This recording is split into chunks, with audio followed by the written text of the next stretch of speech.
Hello there, everyone, and welcome to GamePoints episode 236. Your weekly get-together, we talk about recent gaming news. I'm, as always, your host, Steven Brown, and joining me today is... I'm David. Tonight, David. Apparently, there is some striking going on over at Blizzard France. Marvel has its very own Anthem it has to deal with. Crucible finally gets the axe, and there are layoffs at GameSpot. Unfortunately, some sad news all around tonight. But first... before we get into any of that, I want everyone here watching live at Twitch TV/GamePoints or later over at YouTube.com/GamePointsPC to know that this is an audience interactive podcast. So feel free to join the conversation with any questions, comments, concerns, etc. you might have regarding the topics on hand today.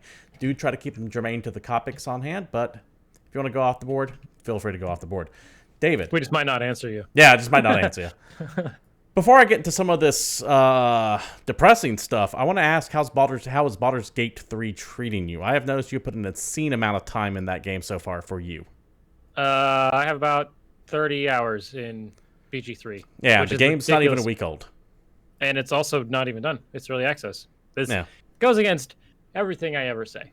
Yes. Don't pre-order a game. Early access is a crutch and all these other things, and you're funding development, and you never know what you're going to get.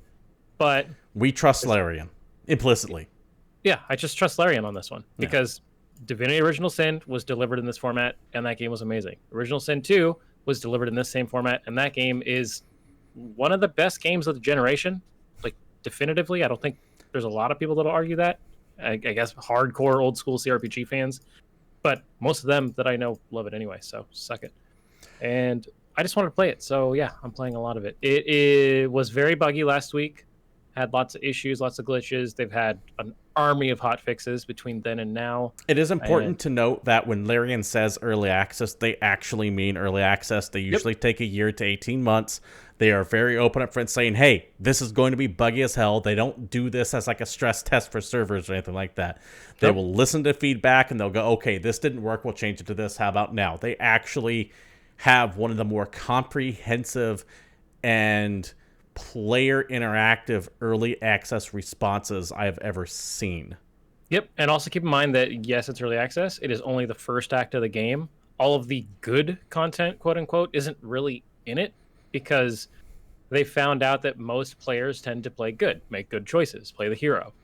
So the early access version of Act 1 right now is mostly evil. All the followers you can get are neutral or evil, and a lot of the quest lines you see are evil based. So it kind of gets people to try parts of the game that they don't normally have a lot of feedback on. I'm glad you mentioned that because when I played it for I got about 3 hours or so on my boat before I put it aside. I'm not going to touch Baldur's Gate 3 for another 6 months or so probably. Yeah, that is not to say that I hated it. I actually really liked what I saw in there, but I do have two problems with it. Now, I mentioned to you earlier on Twitter, but we're going to get into it here. The first problem I have with it is that every companion is a dick, and it reminds me a lot of Divinity Original Sin 2 because of it. Because every companion in Divinity Original Sin 2 was a dick at some level or another. And visually, that first hour or two is like beat for beat Divinity Original Sin 2. You start off as a prisoner on the ship. The ship gets attacked. The ship gets shipwrecked on an island. The island you're exploring looks a hell of a lot like the Fort Joy area in Original Sin 2. So far, Baldur's Gate 3 is Original Sin 2.5. And that's not necessarily a bad thing, for me anyways. For me. Now, you've said it opens up a lot as it goes on. That's why I mentioned I've only played about 3 hours of it. But first... and it'll feel like that until you find a crypt and start hanging out with some undead dudes or something, And then you're like, oh, this has a very D&D flavor. Or if you play long enough and you find, dudes flying around on dragons or because, the Githyanki are in here and we got stuff going on. Yeah, but my first impression of the first few hours so far is that this is not Baldur's Gate 3, it's Larian's Gate 3. Which isn't bad. That's a fair conversation, but I kind of just wanted that. I just want the Larian game set in the D&D universe, so I'm totally fine with it.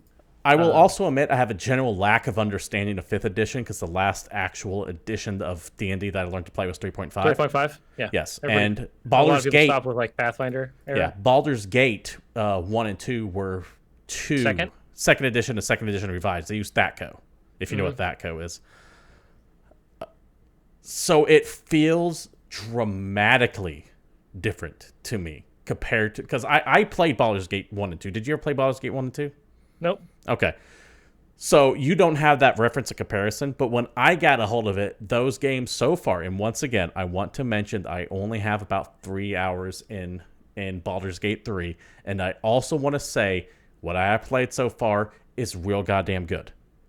Especially when it comes to the combat because of all the shit you can do in it. Like outside the box thinking. Yeah, and like I said before, it's only the first act. It only has like mostly the evil stuff. I mean, yeah, there's quests you can do and you can play things, but it kind of encourages you to be a dick about it. And I have 30 hours in it. Yeah, you've put a lot of time into it. And like I have not seen everything. I have not done everything. I have not completed early access. And I'm still having a ton of fun with it. For my time with it, though, it feels a lot more like Divinity Original Sin 2 than it does Baldur's Gate.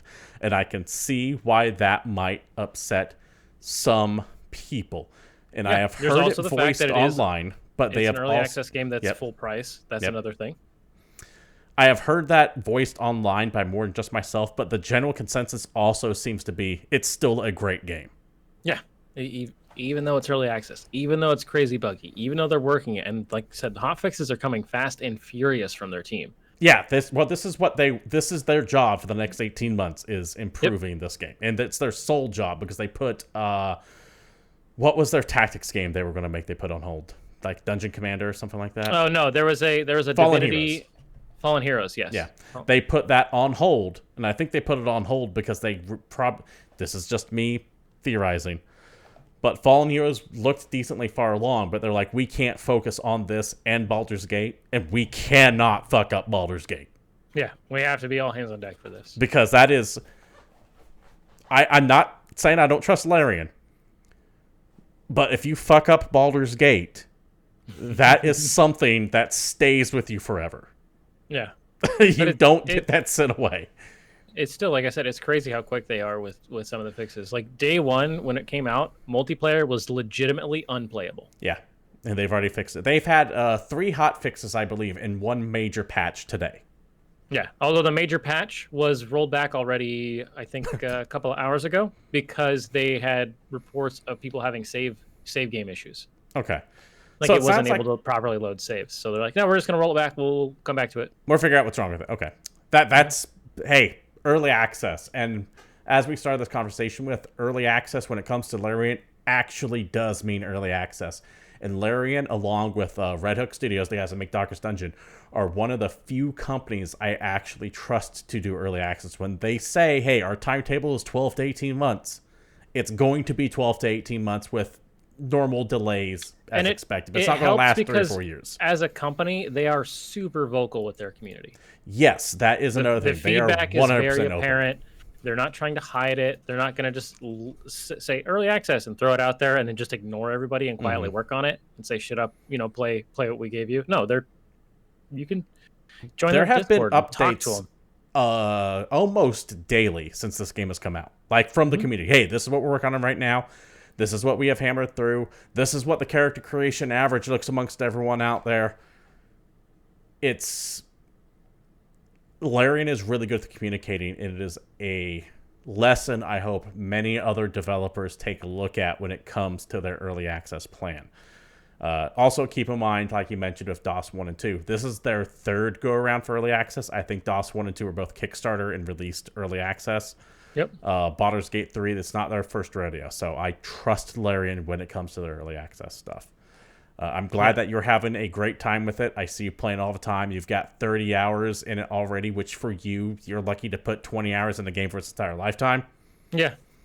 So I can tell that you're really enjoying it.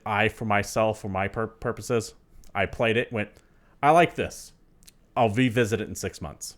Yeah, I think once it's further along, for your sake, you'll really enjoy it because it has a lot of those like Larian tricks and things that make a Larian game fun, but with just so much D&D just soaked into it. While I liked the original story from the original Sin games, it's just so damn D&D. It's great. It's doing 2 things for me. One, it makes me actually want to get to the Road to Avernus module, the actual D&D campaign, because it's supposed to be a prequel to this. It sets up what happens. And 2, I've actually reinstalled Divinity Original Sin 2, and I'm going to finally play through that Game Pass Act 1. Do it. because I get lost in that game. I get lost in that game hard because it's so easy to just sit in Fort Joy forever. Just skip the tutorial, skip all of Fort Joy, and just start from the actual game. The thing is, I haven't even completed Fort Joy to begin with yet, though, and I have to do it. That's why I have 169 hours in fucking Fallout, Witcher 3. It's why I have over 100 hours in Fallout and never finished the story. Mm-hmm. If I have paid $60 for something or whatever I paid for DOS 2. I'm just saying, you can skip that beginning part and you will still have plenty of meat to chew on. I am sure I can. I'm absolutely sure I can, but I might miss story. I can't miss story. You just got to get the color off and make it so you can actually be a real character. That's what matters. But yeah, it definitely feels like Larian's take on Baldur's Gate for sure, as opposed to Baldur's Gate 3. That's my one and only what I would consider valid complaint about it. Because saying it's like buggy and everything like that, well, it's early access. You know what you're getting. Mm-hmm. But yeah, I think we are both. I think you're recommending it way more than I am at the moment, but I'm definitely saying it is a good game. Oh, even then, I don't think I would just tell somebody, hey, go spend $60 on this game because, if you're not the kind of person that can deal with like submitting feedback, like I've sent in probably half a dozen bug reports from various issues already because I like being a part of the conversation and being in this early just for these guys, not for most people, but for these guys. But if that's not what you want to do, and if you want this to be your one forever save, don't bother because we're still in early access. When 1.0 hits, these saves are gone. That's another reason why I'm not necessarily as hardcore about playing it right now too, because I don't. That's my main reason, to be honest with you. If it was 100% like story and feature complete, but still buggy, I'd be playing through it. But I don't want to spend 40 hours on the first act, only to go through the first act again. And furthermore, be compelled to play through every single bit of the first act again because I don't know what's been added in there between now and when the patch comes out. So I am just holding off on it. Yeah, I'm just kind of reveling in being ridiculously evil. It's the classic. Oh, these guys they have a plight, and will you please help us? It's like, no, against the bad guys. And I'm like, oh yeah, that makes sense. Hey, bad guys, what are you paying? Who do you work for? The highest bidder. I do like playing that kind of character too. I like it. I very rarely do I go like the full asshole run. Though I'm tempted to do it with Wasteland 3. I'm tempted to make an asshole ranger run. But it's the classic second playthrough that you never finish, right? Yeah. I rarely play the comical like I'm going to keep this baby playthrough, but I will occasionally go like just hard mercenary. And go like, if there is nothing in it for me directly, you can go fuck yourself. It's I have a character that I'm playing that's basically only problem-solving solution is smash. Hey. Like, when presented with dialogue options, if one of the options is attack, that's what they do. Hey, no man, no problem. Yeah. I did like, though, however, when I was talking with the vampire elf dude, it did give me an option when he was talking to just attack. Yep. Like, you could just interrupt whatever speech they have with smash. Yeah, and the nice thing is if you're in a conversation and you have other players in your party, and I don't just mean real-life players, but if you have other characters in your party, you can jump to the other characters that are not in a conversation and sneak up behind the person and pickpocket while you're in the middle of a conversation, right? Your main character's talking and you use one of your NPCs to sneak up and pickpocket or sneak up and get a free stealth attack on them because you don't like the way the conversation's going. And then instead of getting into combat and everybody's on the same initiative, no, you just got a free sneak attack. That's cool. I didn't know that. I haven't played around with that yet. Mm-hmm. So yeah, Baldur's Gate 3. There you go. Good so far. I am going to say right now, longer review than I give most full release games, but I am going to go ahead and say right now, since it is an early access, that does disqualify it for the best game of the year conversation that we typically have toward the end. 100%. Plus, I don't want to make you pick between that and Half-Life Alyx. There's no contest. I actually have to ask which one, though. It's still... there's still nothing even close. All right, so because I know how much you love this game so far. Yeah, absolutely. And Half-Life Alyx still just blows it away. Different level. God damn, I need to get one of those. It's not even the same format. All right, David, let's go ahead and get into it. We have a whole, but we admittedly one story in here I kind of get like a twisted sense of pleasure from. But that's the next story. This first one, though, is relatively breaking. The team members and employees of Blizzard France are planning on going on strike tomorrow. Now, last week, it was announced that Blizzard plans to close its Versailles office, laying off about 285 employees in France.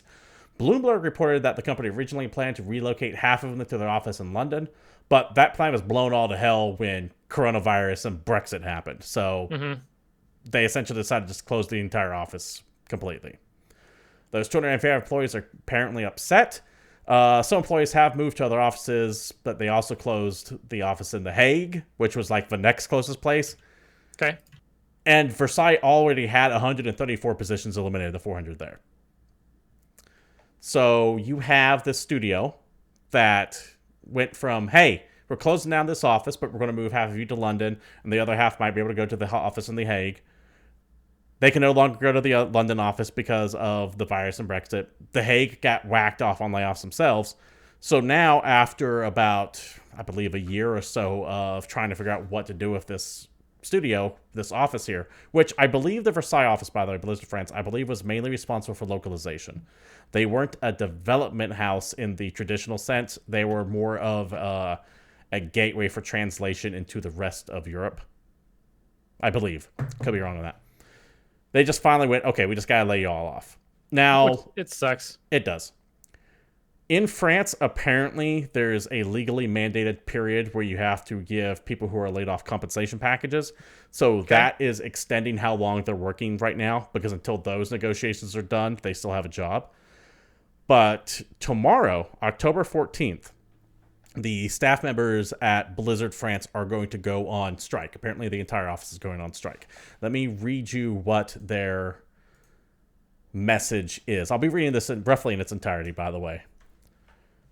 Elected unions CGT, SPECIS UNSA, and CFE CGC are calling on Versailles Blizzard Entertainment SAS employees to join mobilization and go on strike on October 14th to defend our jobs and save our company. As an aside, David, October 14th is an important day for Blizzard because the Shadowlands pre-patch for WoW went live. Okay. So it is an important day. They're not just doing it in the middle of a vacuum. Just wanted to mention that for people who might not be familiar if this is going to potentially impact Blizzard, because it might actually fuck with the patch release in Europe.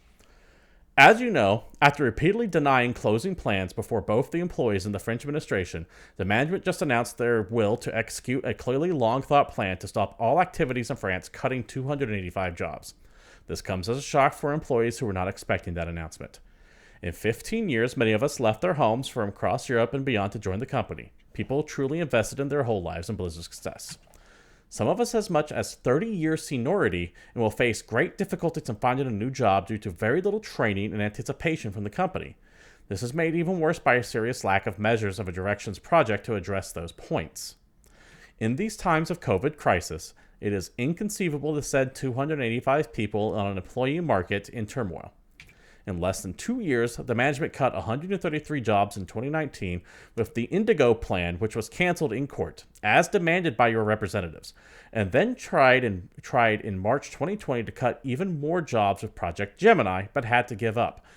I'm not sure what Indigo and Gemini are. I get the feeling that they're workforce reduction plans that the union killed. But okay. I'm not positive on that. And it's not specifically written out? Yeah, it's not specifically written out, and I haven't been able to find that. But it sounds like Indigo and Gemini, those projects, were headcount reduction plans. And it sounds like the union killed those. Back to the statement. Management has willingly deteriorated work conditions to a point where psychosocial risks raise dangerously, forcing work inspection to intervene, and the CSE to launch a droit d'alerte. It's a French phrase for something. I don't know. Man, you should Google that next time before you throw it in there. No. The closing of the French company, supposed to preserve competitiveness in a group that is already leading this industry, seems even more absurd as the video game industry has suffered less than many others from the COVID crisis, and benefited from the confinement times that increased their overall earnings. The will to avoid European tax rules and created an ABK hub away from Europe and London seems like a more probable explanation. In light of what was disclosed already, here are demands. 1. The cancellation of the Closure Project. 2. Development of the activities in Europe. And 3. Investments in efficient prevention of PSR, psychosocial risks. David, this article is clearly written by someone whose command of English isn't their basic language, because there are some interesting word choices through here. Not that I could speak English all that much better. That's fair, yeah. But as I'm reading this, I'm noticing some weird word choices as they're clearly translating from French into English and using the best. I'm not saying that this is grammatically incorrect or anything like that, but it is not naturally spoken. That makes sense, yeah. What do you think off the top of your head so far on this? Because I have an opinion on it, and I don't know if it's going to be popular. Oh man, are you just saying it's a good thing and they have to do what they have to do? Is that where you're going? Because anytime a shit ton of people get fired, I think that sucks. Yeah. That is my go-to stance. Yes. What about the strike specifically? That, I'm hesitant to get too into this because I know that like strikes and the union type conversations are something that we explicitly disagree on. That's true. So I don't want to get too into the weeds on this. But in my opinion, when workers are striking against the company, I tend to side with them initially. Like my gut reaction is these people are probably being screwed over because most companies don't give two shits about the people that work there. You know, I don't think we're that different on this case because while I have said multiple times on the show, I do not like unions. I think they tend to be far more exploitative for the people who are part of them than the business itself is. I have no problem whatsoever for a strike. If a bunch of people want to get together and go, hey, we're fucking talented, you can't replace us, pay us more, that's just aggressive negotiations to me.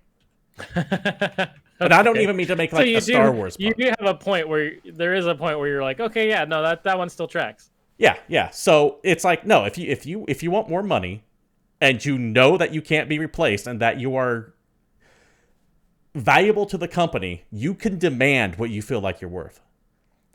The problem in this case, David, is they've already announced they're closing the studio. Yeah, so there's not a whole lot. Going on strike isn't going to change that. Because the studio is going to close regardless. Yeah. So they're not going to make more money because the place is going to shut down. Yeah. So this is one of those things. Rally for a better severance. That's something you could definitely do. Absolutely. I didn't think about that. You're right. You can absolutely see if you can't get a better severance out of it. If a company has to shut down a location, I don't care where your argument is or where you're coming from, it is the company's fault. Every fucking time. I don't know if that's true if the government comes in and says you can't actually perform your work because of a virus going around. If they don't have the ability to adapt, if they don't have some way to survive, if they don't offer the right kind of resource, I'm just saying that it is on the onus of the company to survive. Yeah, and they are. If they have to shut down something, it is their fault. Once again, if the government comes in, though, and says, you can't stay open, you have to shut down, that's not necessarily... I'm not saying that this is here or there. What I'm taking umbrage with is the generalization of it's the company's fault, because in this specific weird time period, it is not always the company's fault. Like a restaurant cannot stay open if the government comes in and says, you do not get to serve food because of a pandemic. I guess I may have overspoken because, small businesses, it can definitely get just completely fucked over by the government. Yeah. Or by a million other little things. But we're not talking about a small business. I know what you're talking about. Blizzard. I am just saying. A company that clears more money per quarter than me and you will ever see in the entirety of our lifetimes, and basically anyone we're related to combined. I was just taking umbrage with the blanket statement on it. I wanted to make 100% clear on that. I understand where you're coming from. I do. That's fair, and I should have chosen my words a bit more carefully. Especially when I am talking about a huge, mass international corporation when I speak that way. Yes. If the mom and pop bakery gets screwed over by coronavirus, that is not their fault because they rely on foot traffic, and a lot of people aren't buying baked goods, and that. I also say, but hey, just to be clear, I also don't think it's like TGIF's Friday's fault if they have to shut down 70% of their stores because the government says the restaurant can't open anymore. I don't blame Atlas Gym or Crunch, giant gym companies, when the state says you can't have people actually in your gyms anymore. I guess I just don't like Activision Blizzard. Now, okay. So for me, it's so easy to throw them under the bus on this. And normally I wouldn't be like trying to go to bat on here, but one, this is a talk show. Two, we are on the internet. The show would end really, really quick. Two, we are on the internet. Oh, yeah. And you will be fucking called out on the most minor of shit. So I just wanted to establish that out the gate. Oh, man. If people want to call me out, I have so much just dumb shit that I've said. Like, if you really, really want to like bust my balls, just start watching like the old YouTube episodes, and I guarantee I've said way stupider shit than this. Yeah, I'm sure.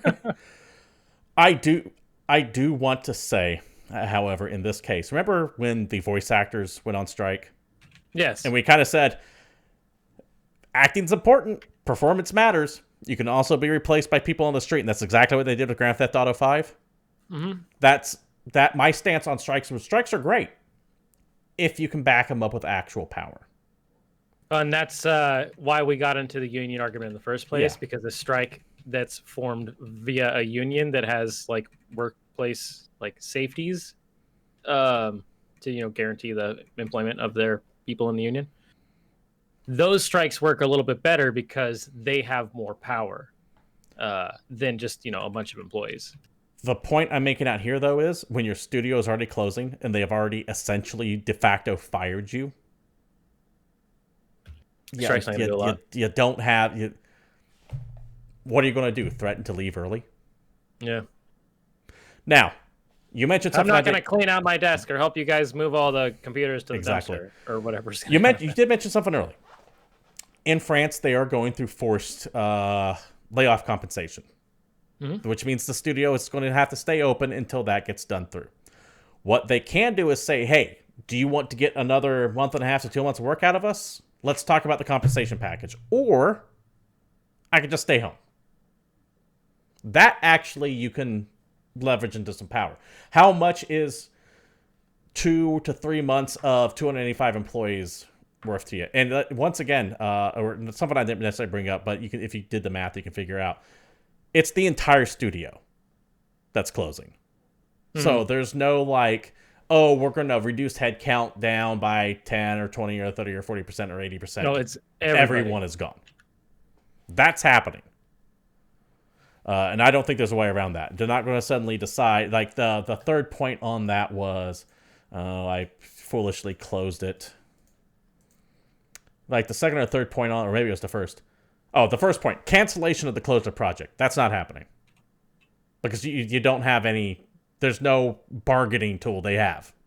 None.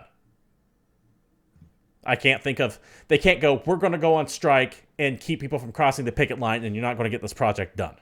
That there's no projects. Yeah, there's no the project is closing the studio. So that first point they make on there, that absolutely knocked right out. The development of activities in Europe, once again, if they're not going to be giving you a job, they don't have to acquiesce to that second one. And then that third one, it's their 3 points. Their 3 points they're making only make sense if the studio stays open. But Blizzard is closing this. That's not going to change. They're not going to suddenly go, oh, you're going to go on strike, then I guess we are going to stay open. Do you see what I'm saying? There's no incentive for Blizzard to come to the table here. I think what they're hoping to do is get press out by it and hope that maybe like Blizzard's other studios, like in Irvine, for example, which is where the big granddaddy is, go on strike as well. But that's not going to happen, I don't think. You might have 1 or 2 people do like a token solidarity strike where they stand in front of the company. But this is not going to trigger a massive company-wide revolt. And I feel for these guys because they said it best. There are people who have worked for 30 years. I'm not saying they can't learn another job, but that's a lot of your fucking life to suddenly have gone. Yeah, it just sucks.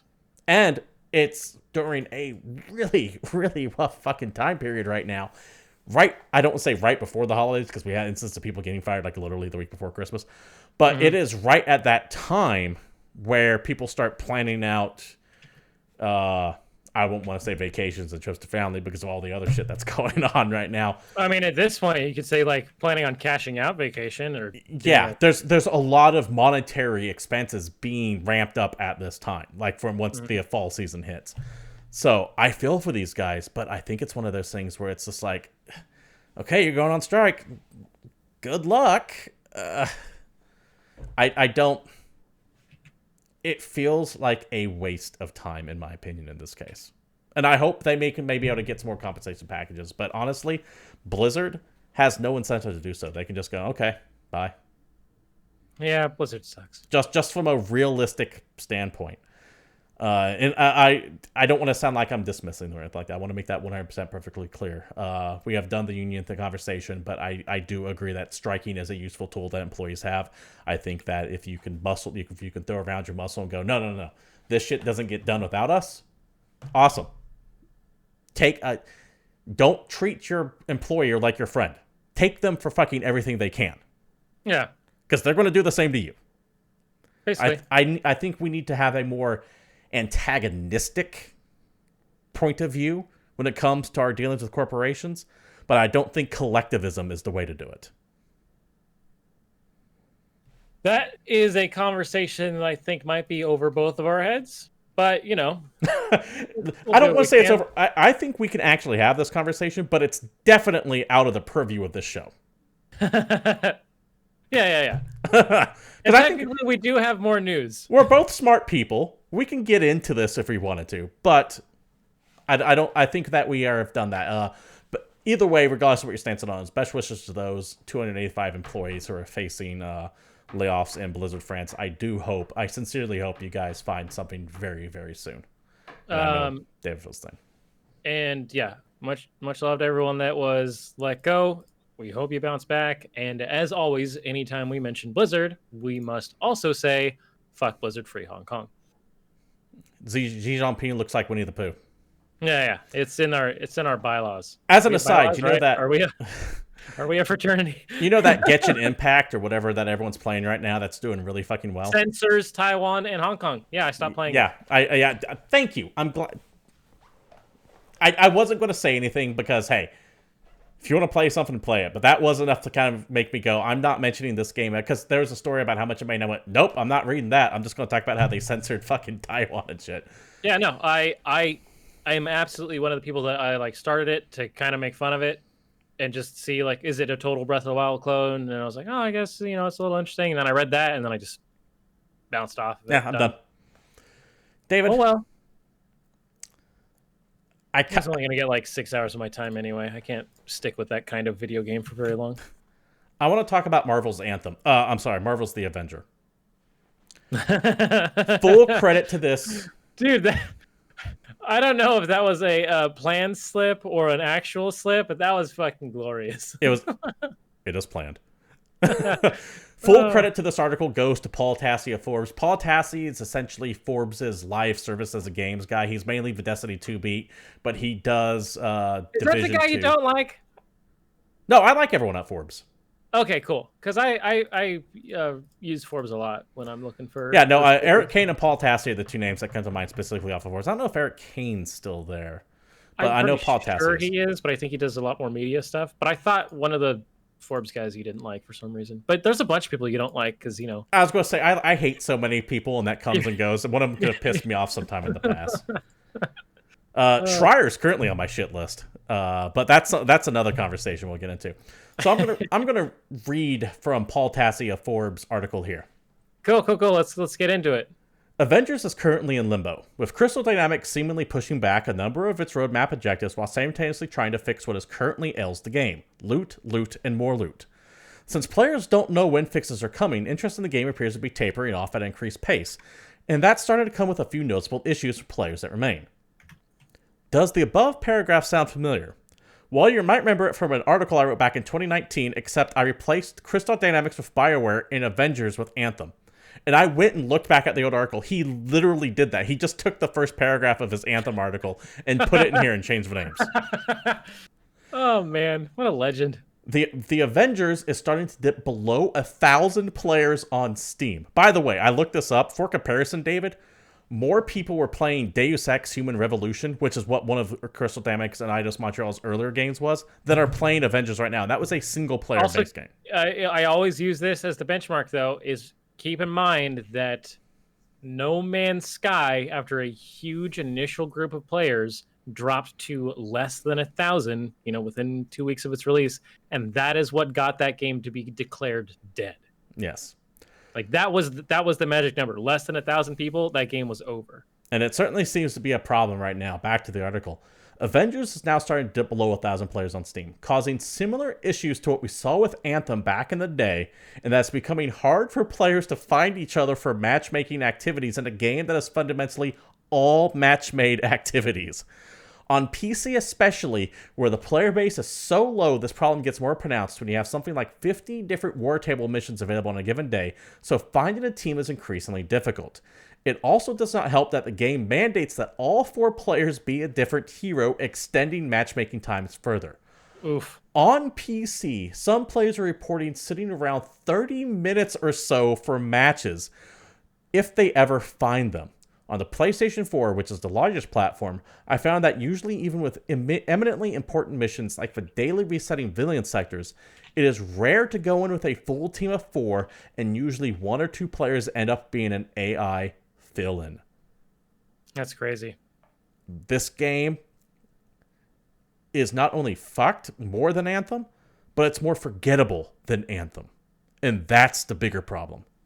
Because Anthem seemed more interesting, right? Because we were like, oh man, the combat in this game is cool. If the rest of this game was interesting, we would maybe like it. But from what I know of Avengers, a lot of people are like, it's fine if you're a big fan of the source material. Not only that, but Anthem was fun to make fun of when it failed.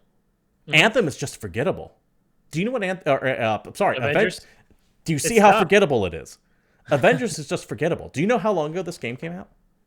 A month? Yeah. Maybe. Is anyone? And here's the thing: is that anyone Anthem? Talking about it? We continued to talk about Anthem, which was, I believe, a late February, early March launch. For months afterwards. We talked about that game till like November. Yeah. And every once in a while, we just kind of tease it now. Is Avengers going to have that kind of staying power? Like, do Crystal Dynamics want this to work as bad? Are they going to devote the resources so that they can keep iterating on this game and try and bring it back from the dead? Which supposedly is happening with Anthem, although me and you are both not holding our breath for that.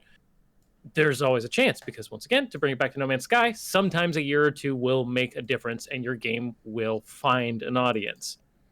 But with a live service game, I think we're starting to realize that you really need to hit the ground running, because there's so many examples of a live service, third-person action game or even first-person action game, that if your game ships with even like a decent amount of bugs or issues or like lack of gameplay or lack of content, people will just bounce off of it and go back to the service game they were already playing. We're hitting that like WoW saturation level. Or, WoW happened, and then there was every single franchise and IP and company in the world try to put out an MMO to compete. Going back to Paul Tassi again, he hammered your point home. He wrote an article that essentially said Destiny is the modern day WoW or something along those lines, essentially saying, hey, Destiny is the one free to play game. Period. Looter shooter rather. He picked Destiny as the one. I guess that makes sense. It's the one that has the biggest player base. It's the one that people keep going back to. It's the one that's actually been around for years. All these other ones are dying within the. See, that makes sense, because that's the exact same. That's where I was going with the argument. Is like there's going to just be one of these that lives, just like WoW was the MMO that lived. And yes, there's some other MMOs out there that people play, but they all know that they're fighting for second place and just for their little piece of the pie. And it's the same thing with like the MOBAs, right? League of Legends is huge, and even though Steam is backing Dota, they don't post the numbers. No, they have huge, crazy prize pools, but not as many people play that game or watch that game as League of Legends. Hey there, Finest One Gaming. He's asking us for our thoughts on Baldur's Gate 3 for early access. Man, we talked about that for like the first 10 minutes of the show. I think we're both in agreement. We both enjoy it. David has sunk in 30 hours. I put in my 3 hours, and I'm waiting 6 months. But that kind of you could check out the first part of the show for more detailed thoughts on that. Basically, I think it's going to be amazing. It is currently really buggy. They are rapidly pumping out hot fixes, and if you are interested in like early access and providing feedback, I think it's fun, but it is a full price video game. If you don't want to deal with bugs, wait for it, because I think when it actually releases, it is going to be flippin' amazing. And don't be sorry, Finest One Gaming. Oh, we're not talking bad about Dota. We're just talking to catch us back on point. There's an interesting phenomenon where we have different kinds of games that show up that are the new big thing.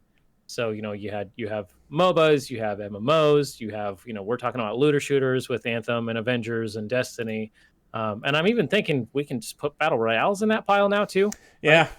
Fortnite makes all the money, and as good as, Apex is, and as good as Modern Warfare is, and as good as, I don't know, whatever other Battle Royales are, I think no matter what happens, Fortnite is going to be the one that makes all the money. Because right place, right time, player base, that's how it happened. It's just, I guess it's one of those things where we get these kind of interesting styles of video game that really cater to having one big game that kind of dominates that market. And that's the one that everyone's going to play. I think the Battle Royale, you have a little bit more room of growth in there, because less so than an MMO or these looter shooters, it doesn't demand your time 100%. That's true, because you can jump back and forth between all of those a bit easier. Whereas with an MMO especially, it wants all of your time focused on it because you're leveling up that character. The looter shooter works in the same space. Here are your dailies, here are your weeklies. You have to be on for this raid every week to get that chance of a drop. You want this character to be stronger. MOBAs work the same way because you've got different characters, you've got different skills, you've got different matchups.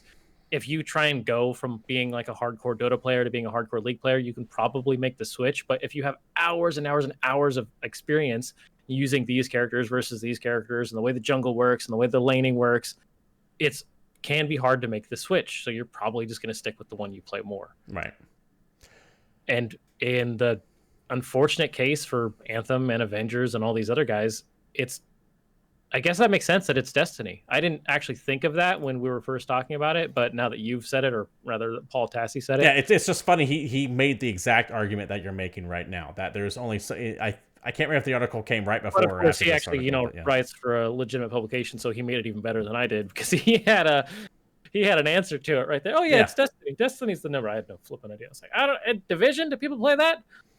Even Division's slowing down at this point, which he mentioned there. I recommend you all guys take a look at it, because he is the only one that I saw mentioning this Marvel Anthem thing. Although after I wrote the article, I did see Jim Sterling also make mention to it as well in his podcast, his weekly Jimquisition on Monday apparently. But it's just not, at least Anthem, when it died, people talked about it. No one's talking about a Avengers even when it's died. So which is weird, right? Because you think, oh, it's the Marvel license, it's so exciting, but we talked about it before it even came out that it seemed like it was too late. Right? I'm real nervous for IDOS because they make two of my favorite games currently right now, and that's the new Tomb Raiders are amazing, and the new Deus Exes are amazing, and I am terrified Square is going to close down IDOS because of this. We talked about it though, that the Marvel Avengers game, yes, did its work to make it look different from the cinematic universe, but that's all still in the back of our heads anytime we look at a Marvel property, or at least most of us. And with the entire, Infinity Gauntlet thing ending and Phase 3 ending, we've had this conversation where neither one of us are really looking forward to anything coming out of Marvel. Yeah. The cinematic, like, we've been satiated. Like, there's this big epic, like 17 movie story, and we got our fill of Marvel in a entertainment media format, and then there's this video game that kind of looks like those movies that we watched, but doesn't actually, and it showed up a full year after this thing that everyone was excited about. And it's also an unfortunate state where we haven't had a Marvel movie this year. Right. And I shouldn't say that. I should say specifically Crystal Dynamics. I'm sorry. Gotcha. Just because of the state of the world. So there's just not a lot of hype for it, I think. So there's a whole bunch of factors, right? From the release of the first Iron Man movie all the way up to Avengers Endgame, I was 100% Marvel everything. And then Endgame came out and went, I'm good. Yeah. I no longer need to go back up to the buffet. I am quite full, thank you. I don't think you ever even watched the second Spider-Man. No, I did not watch Far From Home. Which is entertaining. Yeah, I'm told it's a good movie, but I don't need it. I am full on Marvel. I don't hate Marvel. I might go back to Marvel again, but as of right now, I am quite satiated. I think when it comes to their movies, they did something that was fucking unprecedented. Yeah. That they were able to make a mostly coherent series of movies that ended at a satisfying conclusion. Shout out to Kevin Smith for creating the cinematic universe, thus laying the foundation for Marvel. Yeah. So just that game feels like it came out too late by about 2 years. Yeah. And that's a shame. It sucks because we both like Crystal Dynamics, but it's... I'm really, really afraid for Crystal Dynamics. I am terrified. I think they are going to get closed because of this. I'm really afraid that studio is going to go bye-bye, which sucks because I like Crystal Dynamics. Which again echoes what we were saying when Anthem came out. If BioWare didn't have the name BioWare behind it, the EA would have shut them down. Crystal Dynamics does not have the BioWare name. Yeah, it doesn't have the same power. But I don't think anybody expected Avengers to do as well as EA expected Anthem to do. I don't know. We're getting into the weeds. Yeah. We can move on, though. Let us know what you think about the Avengers game. And if you guys play it and love it, more power to you. But let me know what their player base is as we talk over each other. Sorry. Are you still able to get into matches? Can you still play it? Are you still having fun with it? You know. Right. David, let's go ahead and move on to the next topic. We're going to do these next ones kind of quick. Crucible. Remember that game that went back into early access? Dude. Yeah, I got the Amazon game, Crucible. Yeah, we had a whole conversation. It came out, and then people didn't like it, and they're like, "Hey, we're gonna turn it around. We're gonna go back into early access." And now, what happened? Let me know. They're done. This is from the actual blog post from Crucible itself. Long story short, they're shutting down. Yep, just done.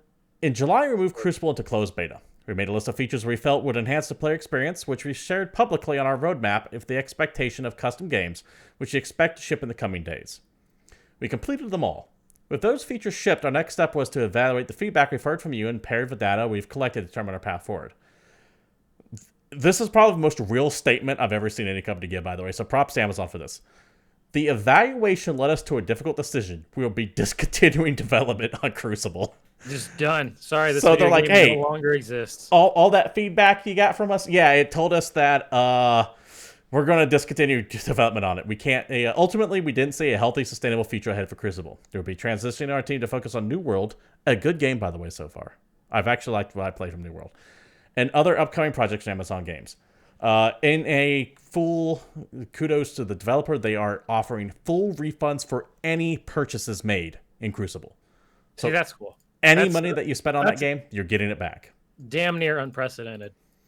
Finest One Gaming, we were talking about Baldur's Gate 3 specifically in early access earlier, and about how we don't trust many developers to do early access right, but we do trust Larian. Just because they have a track record. We're on a bit of short on time, so I've got more stories here than I thought we did. So I'm going to go ahead and go to the next one. Rockstar, this is from The Gamer. Rockstar buys Crackdown developer Ruffian Games, rebrands as Rockstar Dundee. It is exactly as it sounds. Ruffian Games are a support studio that worked on Master Chief Collection. They also worked on Crackdown 2, rather. Yep. Rockstar bought them. They're now Rockstar Dundee. Dundee being Dundee, Scotland, the city where the studio is based in. There will probably be as a support studio there as well. We have talked about how sometimes a studio was bought and you go, why? They didn't make anything. And then you realize, oh, they worked on support for a shit ton of stuff. Yep. That seems to be what these guys are doing. More quick bit news. Axiom Verge 2 has been delayed. And I believe it was a blog post from Tom Happ, the creator of the game. Just to summarize, basically, he said that he released a trailer about a year ago, said it was coming fall 2020, and he just can't make it. He has an apology. Hey, sorry guys, can't do it. My best guess is first half of 2021. I'm doing what I can, but this is a game that's being made by one person, so maybe we'll cut him a little slack. Yeah, not just one person. This isn't like Hello Games where it's like Sean Murray and then like a handful of people with him. Tom Happ makes everything from the art to the code to the goddamn music. Yeah, and furthermore, I loved Axiom Verge. Really looking forward to Axiom Verge 2. And you want to talk about a guy who goes through just... like, the universe loves to shit on this man for some reason. I don't want to go into any of his personal stuff. He's very open about it on Twitter, but that dude's life is just constantly being upended. And sometimes you look at the universe and go, dude, fucking just stop picking on this one guy. Yeah, right. I wish Tom Happ the best. I wish his family the best. I've met him and his lovely wife, who also runs kind of like the support side of things. They work through Dan Edelman's PR group. I can't remember what that's called. But all the best to the Happ family. I hope Axiom Verge 2 is as successful for you as the first one was. Really looking forward to playing it. Yep. David, Squadron 42 is never coming out.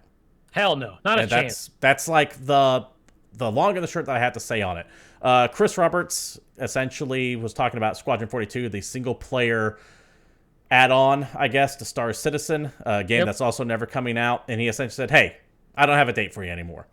And it made me realize something. Squadron 42 has a massive cast of actors in it. Yes. How many of them do you think are going to be dead by the time the game comes out? I have no idea. How many of them did they already record? And does any of it even matter anymore? I don't know. That's just it, too. I don't know if these people have actually done the recording or not. But if they have, I wouldn't be surprised if a quarter of that trailer staff that is had like dead. Mark Hamill in it? Like, who flipping knows? It's the entire project is vaporware. The only reason I really want to talk about this though is because part of his quote. I'll let you read the quote, and then I have some fun. Is it the one I highlighted here? Because I took very big umbrage with it, so I'll read it if that's what you're talking about, and I'll let you respond to it. All right, please read it, and then I have some. So when Chris Roberts was talking about why the game is being delayed over and over again and why it's not out yet, he said the following: when the game is hugely ambitious and has a very high bar of quality, the Red Dead Redemption 2, Last of Us 2, and now Cyberpunk have all taken a lot longer than originally communicated. And those projects didn't even announce a release date until very deep into their production, when most of their tech has been resolved. Now, he makes kind of a good point. Star Citizen is making a bunch of new shit from the ground up. That's why you don't necessarily want to release a release date, even though your Kickstarter set estimated time of completion, but we'll put that aside right now. He's right. These are all games that, until they started getting closer and closer to their actual release, they didn't have a date. They just said, hey, they're coming. And then they also all slipped back in some way, shape, or form. David, let's see if what your feathers being ruffled by were the same as mine. Okay, so here's the fun thing. What the hell's the name of his company? I don't care. Chris Roberts and his team. I believe it's Chris Roberts Space Industries or something like that. Had the biggest crowdfunding success in the history of time for Star Citizen. At the time of launch, yes. Yeah, and its various related projects. He compares their development to 3 of probably the biggest games of the generation. RDR2, Last of Us 2, and Cyberpunk. Now, just to give you this little bit of information, The Last of Us 2 had a budget of $100 million and took about 6 years to develop. Red Dead Redemption 2 had a $80 to $100 million budget. And yeah, I checked. It seems really fucking low, in my opinion. And a dev time of about 7 years. Cyberpunk is on track for about $125 million. And depending on when it comes out, it'll be 7 or maybe 8 years in development. Star Citizen has taken in $300 million and has been in development since 2012. This is a game that when we first saw footage of it and clips of it, looked absolutely mind-blowing. At this point, it looks fucking average. Yeah. Your game is vaporware, and more than anything else, you're not as talented as a lot of the studios that you're calling out. That right there was my big point. I'm like, motherfucker, are you comparing yourself to Naughty Dog, CD Projekt Red, and motherfucking Rockstar? Do you really think you have the next Chris Roberts? I know you're watching. I know you watch the show, Chris Roberts. Yes, right. Do you actually consider yourself on par with motherfucking Rockstar? Now, hey, I love me some Wing Commander, man. Fucking Freelancer, one of the best space sim games of all time. It's a genre that I wish would come back. And god damn it, I hope Star Citizen is amazing when it fucking comes out. But here's the big thing. Star Citizen, as excited as both of us would be to see that game actually come out, is a fucking niche genre. Yeah. Five Gaming, by the way, thank you for the sub. I do appreciate it. That is not a game that everyone and their mother will go play. But I believe I also read an article that it made more money this year than it has in any other year yet so far. So they're still making a shit ton of money off of it. And it's just not out. And it's Duke Nukem Forever. It's gonna hit the 10-year mark, and we still won't have a video game. And Chris Roberts will be like, "Sorry guys, we're just not really getting there," and then get back in his Lamborghini and drive to his multi-million-dollar house. I have never seen a game with feature creep that Star Citizen has. Hey, yeah. But you know what? It keeps making money. there are apparently people who legitimately enjoy it. And I hope that they are getting their money's worth out of it. If you play Star Citizen and you love the game, more power to you. I'm not saying that you should hate the game if you love it. I'm not that kind of guy. But as someone who loves the space sim genre, Free Space 2 is one of my favorite games of all time to this day. I am so disappointed in this vaporware is the best way to say it. We just can't get over it. It's ridiculous. And I just wanted to throw out the budgets and dev time for these games that he touted as being in his league. one thing to keep in mind, because you mentioned Star Citizen pulled in $300 million, and you were talking about what these other games made. When they talk budgets, they rarely count marketing as part of that, and marketing can be usually for a big game 2 to 3 times the development cost. That's fair, but as last I checked, besides email blasts and posting on Reddit, Star Citizen doesn't have a big marketing campaign. There's no TV commercials. There's no billboards. They're not playing ads in the Super Bowl. Yeah, so but they were doing the Star Citizen cons, man. That costs money. I don't think that actually matters.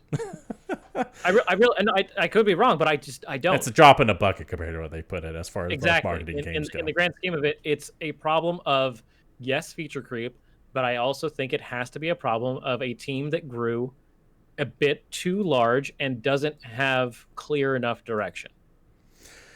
It's definitely the king of feature creep.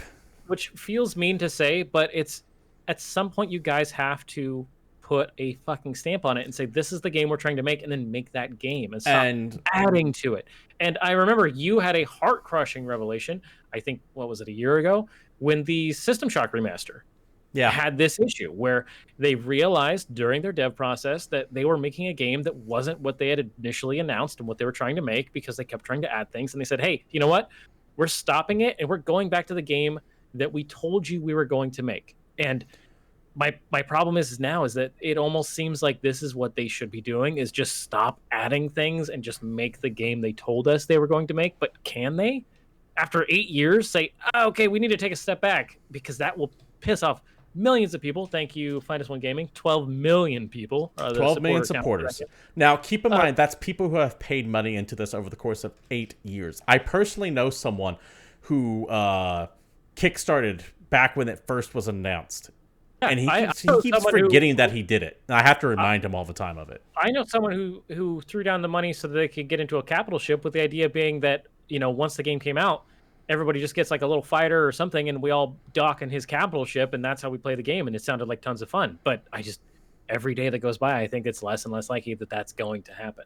I will once again end our Star Citizen conversation like I always do. I hope this game eventually does come out, and I hope it's really fucking amazing. Because on paper, it sounds amazing. But Chris Roberts is like so many other named developers that we know, like Stephen Molyneux. Not Stephen Molyneux. Peter Molyneux. Stephen Molyneux is a right-wing nut job commentator. Peter Molyneux, the guy who made Fable. And what's his name? Guy that I don't like. I know that narrows it down. Tim Schafer? Yeah, Tim Schafer. Thank you. These are people who have these massive ideas, but need a publisher or someone above them to pull them back. Chris Roberts does not have that. Yep. Because he is 100% self-funded. More power to him. Make your vision. But God damn it. Let's not kidding ourselves here. Ignis616 says he just joined, but I feel like you were talking about Star Citizen. 100%. This is a conversation we've had multiple times before. Rock Bogart says reward for ambition too great is self-destruction. God damn, I need to know who said that. And don't say yourself. You're not that clever. You might be. I don't know. David, I know who it is. I know who it is. I was like, how do you not know who that is? David, that wraps it up for the news. Let's go ahead and move on to upcoming events. We have one upcoming event this week. It is Night City Wire 4. This is the Cyberpunk 2077 essentially direct. Every couple weeks they've been showing another behind-the-scenes bit of the game. I have an issue because these are really exciting to me because I really want to play that game, but I can't bring myself to watch them because I want to just experience that game when it actually happens. Yeah, same here. I'm in the same boat. This is going to be coming out Thursday, October 15th at 6 p.m. CEST, which I don't know. That might be like 8 a.m. here. I'm not positive where we're at. Not positive. So take a look at that. It's going to go into details about the look, sounds, and specs of the vehicles of the game, as well as some more gameplay footage and announcements and more. Rock Bogart saying the quote is from Berserk, the anime. I've seen Berserk. I didn't know it was from that. Berserk is a not for the timid. Cool. David, that does it for new releases, which means we're going to go ahead and move right on to new releases. That does it for news, which brings us to new releases. Man, normally, I do some kind of nifty little transition, but we are way behind. So take us over. Dude, and there's so many flipping video games. I'm going to have to lightning round this. Don't worry, guys, because I can make this work with very little words. We'll see. New releases. David, you can only make it work so many words because you already put so little effort into it. I know, it's great. Anyway, the Oculus Quest 2 comes out this week. You have one job and you perpetually disappoint me every week. Which is the very much Facebook-branded Oculus Quest 2. Full disclosure, if you are interested in getting the new version of the Oculus, keep in mind that you will have to create a Facebook account. 100% going forward, the Oculus will require you to have Facebook in order to use the damn thing. There is grumbling. There's grumbling on Capitol Hill. Facebook owns it. You got to give all your deets to the Zucks, or you can't play in VR. There's grumbling on Capitol Hill that might be anti-competitive, and they might be rolling back that. We'll see. Depends on if they want to tangle with Uncle Sam or not. Anyway, video games-wise, we've got Red Wings Aces of the Sky for PS4, Xbox One, Switch, and PC. This is a third-person flight game, like Red Baron era. Cheat death on your way to victory. Conquer the skies of the Great War. Warplanes fighting. Remothered Broken Porcelain hits PS4, Xbox One, Switch, and PC. This is a survival horror, action, violent-y game. It's got, I think it's a sequel to a remothered other game that I don't actually know, but it looks a little spooky. It looks like stream bait for someone that's not you, because it's not really your wheelhouse, but I'm sure this will be on Twitch soon enough. No, I like horror games. There's a couple of them coming out this year that I'm looking forward to, namely Amnesia, but I like my horror games actually being focused on like emotional and psychological horror. I don't like just jump scare the video game. That's why I'm saying this is a like streamer bait type of game, but not you specifically. Yeah. G.I. Joe Operation Blackout for PS4, Xbox One, Switch, and PC. I legitimately stopped reading up on this video game when I realized I could not find it on Steam, and even more surprising, it's not on Epic. This is a fucking Windows Store release. What? So G.I. Joe Operation Blackout can suck a butt. Torchlight 3 is also coming out this week for PS4, Xbox One, and PC. Hooray, Torchlight 3. I'm so happy, and I don't mean this a mean way. Please understand that I still love you guys. So happy they canceled Frontiers and instead made Torchlight 3, because I did not want Torchlight the MMO. I just wanted another solid Diablo clone Torchlight game. So thanks for making that. I also think you're in the same boat as I am, that why we both enjoy Torchlight 3. Neither one of us are going to touch this for a couple months. Yeah, this is going to be my dry spell game, 100%. Yeah. Same here. Second Extinction hits PC this week. This looks an awful lot like a game I played on PC before, like Dino Shooter, Great Big something. I don't know. It's a large map.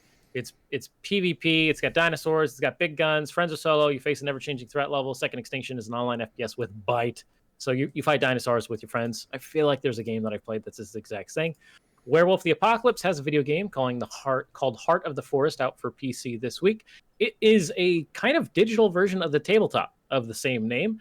It's leaning into like the visual novel, so I don't think it's not like a multiplayer version of Werewolf the Apocalypse, but it's a game exploring that story. This reminds me so much of the Sunless Sea and Sunless Sky games. Cool. The Fail Better guys. It just something about it reminds me a lot of that, just without the exploration.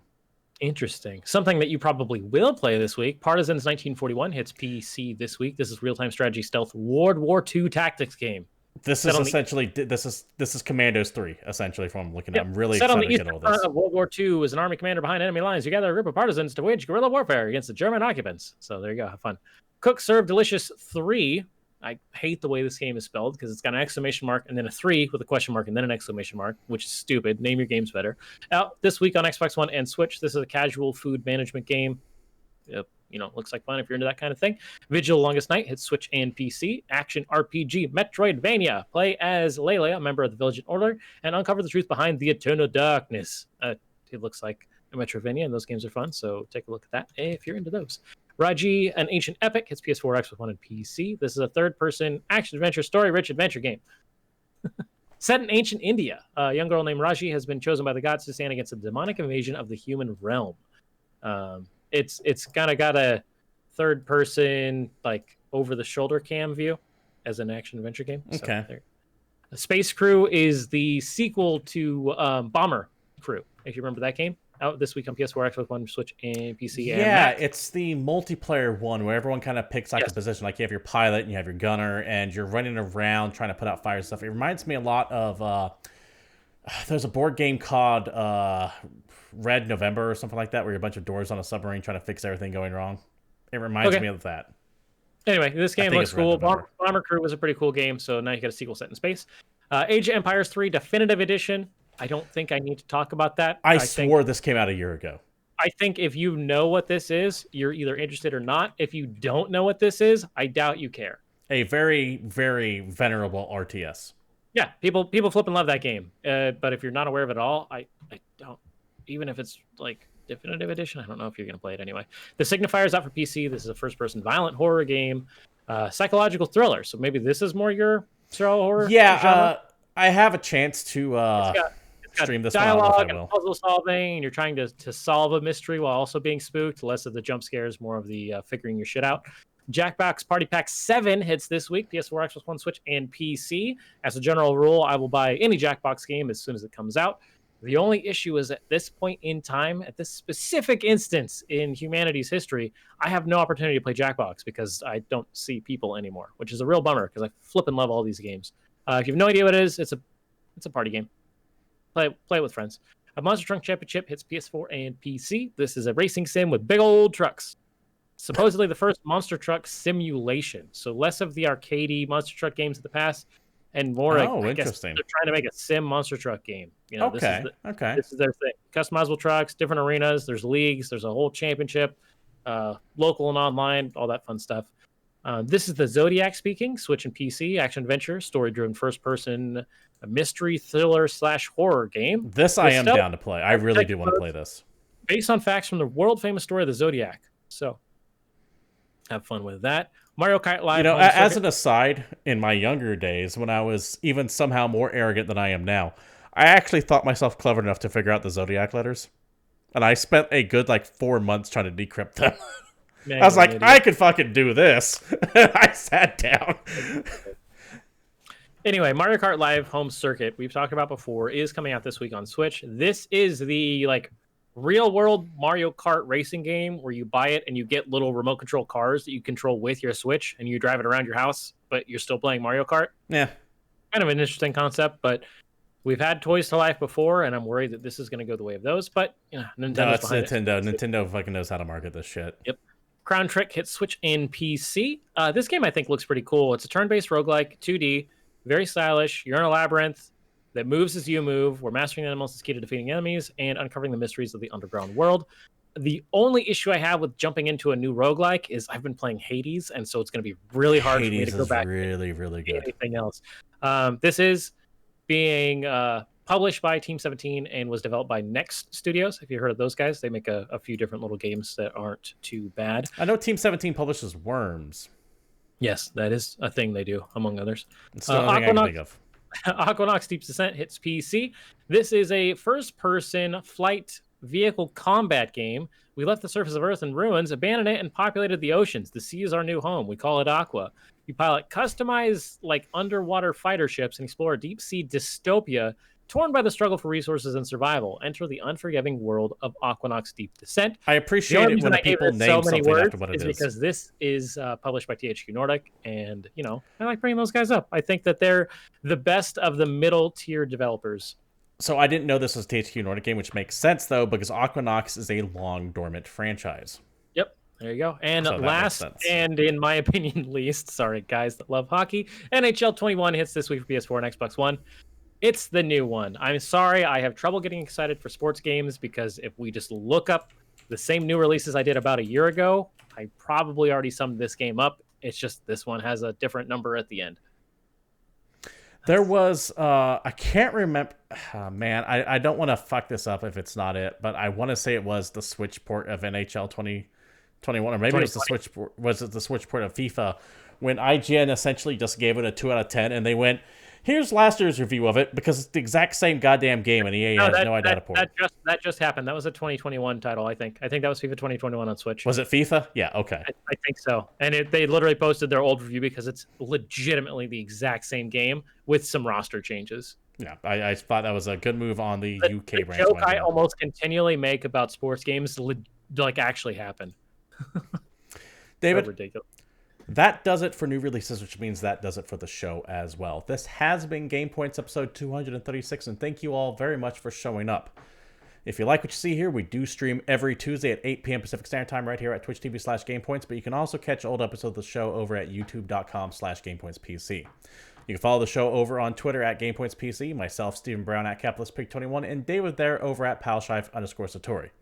If you want to be part of the greater GamePoints community, there is a Discord server you can join, link down below. And of course, that is where all these stories links will be provided as well on Discord and on the YouTube descriptor. One final call out for the show. If you like what you see here, you want to support us, you know what streamers want. Follows, notifications turned on, bits, subs, especially if you're sitting on that Prime Gaming sub. All that good stuff. You guys know what every single person who does this asks.